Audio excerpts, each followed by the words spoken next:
안녕하세요. 황녀의 싸다가 토크 시간입니다. 네, 오늘의 황녀 사연은요. 결혼 7년 만에 남편의 도움으로 출가 외인에서 해방된 어느 한 며느리분의 사연입니다. 사연 읽기 전에 구독과 좋아요, 많은 공유 부탁드릴게요. 벌써 결혼 8년차가 되었네요. 24살 어린 나이에 결혼해서 그리 늙지도 않은 시어머니 신우에게 결혼하면서부터 받은 스트레스, 시집살이 아닌 시집살이를 겪어왔습니다. 가운데서 실드 못 치고 그저 우리 누나 우리 엄마 하는 신랑 덕에 아이가 잠들면 혼자 크게 음악 듣는 게 제 스트레스 푸는 유일한 일이었고 낙이었습니다.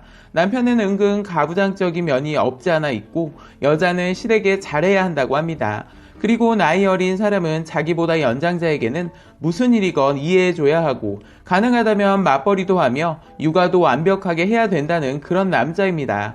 결혼해서 가부장적인 면이 있는지 정말 아예 몰랐고 신혼 때도 크게 못 느끼다가 살다 보니 점점 드러나기 시작하더군요. 시아버지와 시어머니는 이혼, 형제 중 둘째였던 시아버지는 시댁 큰집으로 명절을 새러 가고 거기 가서 내가 일하는 게 당연시 되었지요. 남편도 자기도 매년 갔다고 우기며 가서 일해야 한다더니 웬걸요? 결혼 이후 첫 명절에 큰집에 갔더니 친척들 하는 말이 아우 이게 얼마만이야? 도대체 명절에 얼마 만에 보는 거냐? 너 군대 간 이후로 처음이지? 라고 했는데 당시 남편 28살이었습니다. 어처구니에 기가 찼지만 시댁 큰집 어른들은 좋으신 분들이었고 딱히 불만은 없었네요. 시어머니는 남편과 결혼할 때쯤 다른 분과 동거를 하셨고 그분과 혼인신고를 한지는 잘 모르겠지만 너의 시댁은 여기다 라고 생각하는 분입니다. 시댁 큰집에 들렀다 명절 오후면 시어머니께 들렀습니다. 하지만 걸어서 10분 거리 옆 아파트의 친정이지만 시댁은 출가 외이니 어디 친정에 갈 생각을 하느냐. 친정 식구들과도 발길을 줄이라고 하는 겁니다. 그런 광경을 보고도 병신 같은 남편은 구경만 하고 있지요. 그래서 명절에 단 한 번도 친정에 가본 적이 없었어요. 명절이 끝나고 그냥 어차피 가깝기에 제가 혼자 아이들 데리고 들렀을 뿐이고 남편은 가지 않은 거에 제가 무척 기분 나빠했어요. 남편은 돈으로 때운답시고 서운해하실 장모님께 그런 100만원 드리자고 하길래 그걸로 쇼 붙였습니다. 그렇게 잘나신 사위도 아니고 제 부모 나만 효도하면 그만이라고 생각했습니다. 시어머니 친정에 돈 준 거 아시고는 펄펄 뛰었지만 남편이 그럼 처갓집 간다 했더니 그건 또 안 된다며 참네요.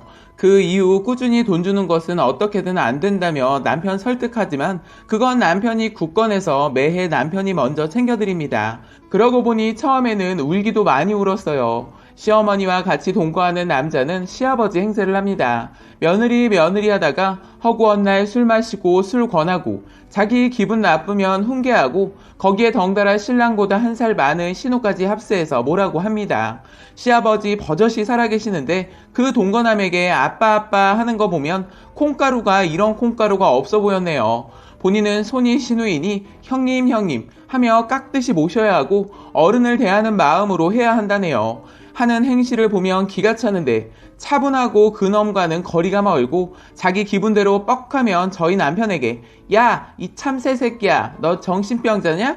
이 미친 또라이몽? 이런 말을 서슴없이 하고 시어머니도 마찬가지입니다. 그런 거 보면 딱 전형적인 옛날 시골 할매들 같은 스타일입니다.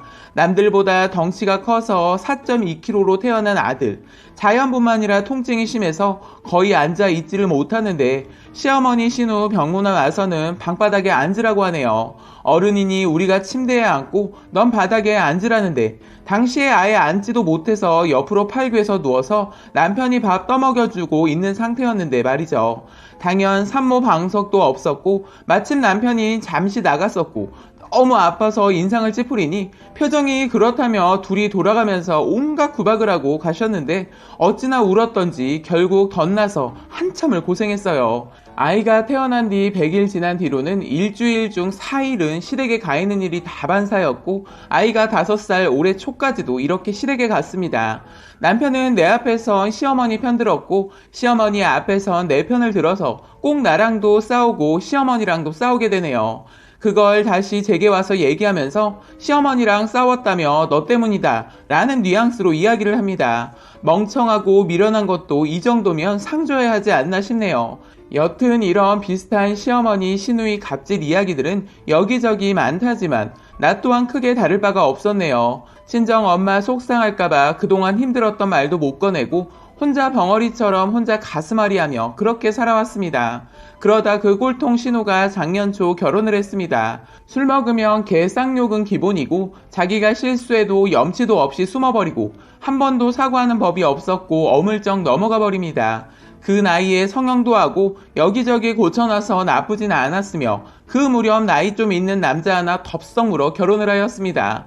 그때는 고모부라는 말을 몰랐고 신우의 남편 호칭을 뭐라 불러야 되는지 몰라 물어보니 다들 몰랐고 알아보니 아주버니가 아닌 고모부라고 하여 그렇게 불렀네요. 시어머니는 신우 결혼에 신이 나셨고 작년 추석 시댁 큰집 갔다가 아침에 차려드리고 바로 시어머니 집으로 넘어왔습니다. 시어머니는 신우에게 바로 전화를 걸어 언제 오냐며 전화를 자꾸만 거는 시어머니였습니다. 저녁이 돼도 연락 없던 신우가 전화가 왔어요.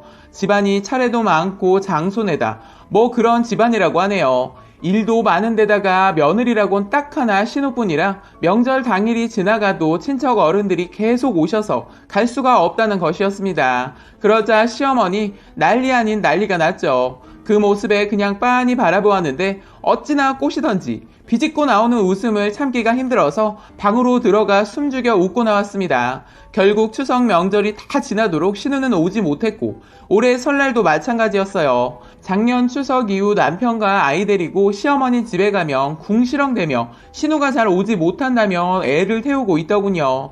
그때 나도 모르게 여자가 결혼하면 출가 외인인데 어딜 올 생각을 해요. 어머니가 누누이 저희한테 말씀하신 거잖아요. 형님도 그렇게 생각하셔야죠. 딸이 결혼하고 본인이 겪어보니 마음이 달라지셨나봐요. 똥 싸러 갈 때 마음, 나올 때 마음 다르다더니 사람은 참 간사한 것 같아요. 라고 생각만 하던 말이 결국 밖으로 터져 나와버린 겁니다. 시어머니 얼굴 빨개지고 남편은 서둘러 집에 가자고 그 말을 내뱉고 나니 10년 묵은 체증이 가라앉는 것 같은 그런 기분이 들었습니다. 그때 그 말을 하고 나서부터 사건이 시작되었습니다. 시어머니는 남편에게 너무 자주 오지 않아도 된다며 넌지시 자꾸 이야기를 했고 남편도 은근슬쩍 제 생각해주는 척 가지 말자고 하더군요. 그래서 제가 왜 그래? 아이가 할머니 보고 싶다는데? 안 돼, 갈 거야 라고 했습니다. 2달 정도는 친정도 못 가고 일주일 내내 시댁 방문을 했습니다. 시어머니는 뭐라 말도 못하고 그 사이 신우가 한번 오려고 전화 온 거 제가 받아서는 여자가 시집가서 어디 친정 올 생각을 하세요. 형님 그 나이 되도록 음식도 잘 못하고 소질도 없는데 이참에 시댁 가셔서 많이 배우세요. 제사도 많으면 많이 도와드리고 해야죠. 했더니 씩씩 대다가 형님이 전화 끊고는 남편과 시어머니 둘이 애가 타는 게 보이더군요. 그 모습에 얼마나 꼬시던지 남편도 안절부절하였고 어느 날은 너 일부러 누나 못 오게 하려고 시댁에 매일 같이 가는 거냐? 라며 화나듯이 이야기를 하더군요. 그러길래 무슨 말이야, 애가 할머니 보고 싶다는데 그러면 안 가? 그리고 당신도 그간 꾸준히 봤었잖아. 알 만큼 알지 않아? 여자는 출가 외인 어디 친정에 자주 오려고 해? 그건 그 집안 신념 같은 거 아니었어? 라고 했더니 에이씨 하더니 그냥 밖으로 나가버리더군요. 그렇게 결혼하고 거의 못 오고 작년 추석부터 2-3달 정도는 아예 집도 못 오시더군요. 올해 초 설날에 제가 시댁에 선포를 하고 왔습니다. 앞으로 명절에는 남편만 올 거예요. 그리고 아이도 저도 안 올 겁니다. 했더니 시어머니 얼굴이 울그락불그락 되시고 남편도 벙쪄서 제 모습만 바라보더군요. 그래서 그건 아니라며 남편이 먼저 이야기하기에 그러냐고 했고 그럼 어머니 같이 모시고 살 거냐 했는데 같이 살자고 하네요. 그래서 어차피 모시는 거 동거남 아저씨까지 잘 모시고 살자 했습니다. 출가 외인은 시어른 모시고 사는 거 아니겠냐 했더니 그건 아니다 라며 같이 사는 건 불편하고 자기는 자기 식구 아니면 불편해서 못 산다고 하는 겁니다. 그래서 제가 다 모시지 않으면 그럼 나는 시어머니와 그 같이 사는 분 사는 집에는 안 오겠다 했더니 집안 교육이 어쩌고 저쩌고 궁시렁 대는 거 등 돌리고 집에 왔습니다. 이후 제가 둘째 낳았는데 보러 오시지도 않으셨고 신우 애 낳았다길래 친정 언니한테 같이 가자고 해서 제가 받았던 그대로 똑같이 바닥에 앉혔습니다. 친언니가 나이가 신우보다 더 많으니까 신우는 방석이 있어서 거기에 앉긴 했지만 그래도 힘든지 비스듬히 앉아있길래 형님 반드시 앉으세요. 윗사람 계신데 예의가 아니에요. 라고 하고는 반드시 세워 앉혔습니다. 나중에 시어머니가 남편한테 쌍욕을 하면서 전화가 왔었고 남편이 집사람한테도 그때 그래서 얼마나 고생한 줄 아느냐며 뭐라고 했습니다. 그치만 남편은 제게도 살짝 뭐라 했지만 근데 통쾌한 기분 너무 좋은 걸 어쩔까요? 결혼 내내 이날만을 기다렸는데 이렇게 좋을 줄이야. 올해 초 이후 시어머니 댁은 아예 안 가고 있고 남편도 처음엔 불만스러워하더니 그간 싸우기도 엄청 많이 싸웠습니다. 둘째 낳고 나니 지도 느낀 건지 이후로는 자꾸만 미안하다고 하네요. 이제는 오래오래 시댁 식구들 보고 싶지 않네요. 한 3년 정도 내내 하면서 눈물 바람에 살다가 이대로는 안 되겠다 싶었어요. 이혼이란 게 생각보다 쉽사리 일사천리로 딱딱 이루어지는 게 아니더라고요. 둘째 아이 태어나고 얼마 있다가 이혼 요구하였고 법원 가서 신청하니 아이가 있어서 3개월간 유예 기간 같은 게 있더라고요. 그 3개월 동안 참 많이 생각했던 것 같네요.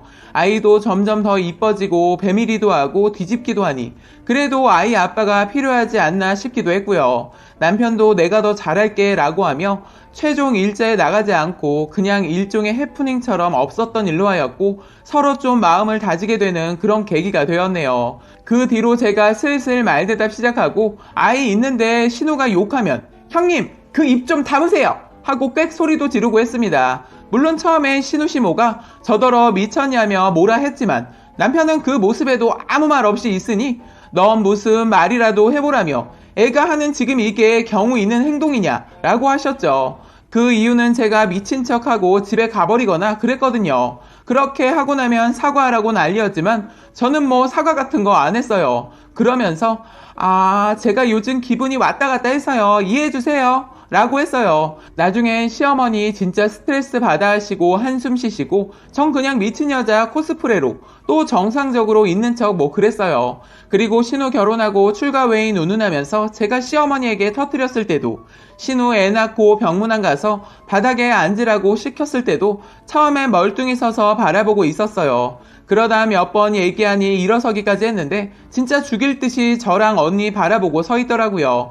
계속 뭐하냐고 형님도 제게 그러셨는데 기억 안 나냐며 이야기했었죠. 그러니 똥 씹은 얼굴로 앉긴 했는데 말 한마디도 안 하고 갈 때도 그냥 딴 데 쳐다보고 가거나 말거나 잘 가라는 말 한마디 없었네요. 이건 진짜 겪고 나서 저게 결혼하고 애 낳으면 내가 머리를 짓 눌러서라도 똑같이 복수한다고 생각한 거였기에 그대로 복수해줬네요. 지금 생각해도 너무 좋습니다. 착한 게 능사는 아니에요. 할 말은 하고 살아야 하고 받은 건 대갚아 주어야 응어리 없이 살 수 있는 것 같아요. 저는 결혼 7년 만에 이루어지긴 했지만요. 덜 떨어진 남편이었는데 둘째 낳고 많이 바뀌고 내 편만 들어주니 저희 가정에 행복만 남아있는 것 같아요. 요즘은 너무 행복하고 좋습니다. 라고 사연 올려주셨습니다. 오늘의 사연 여기까지였고요. 많은 공유와 여러분들의 생각이나 느낀 점이 있다면 댓글로 표현해 보시기 바랍니다.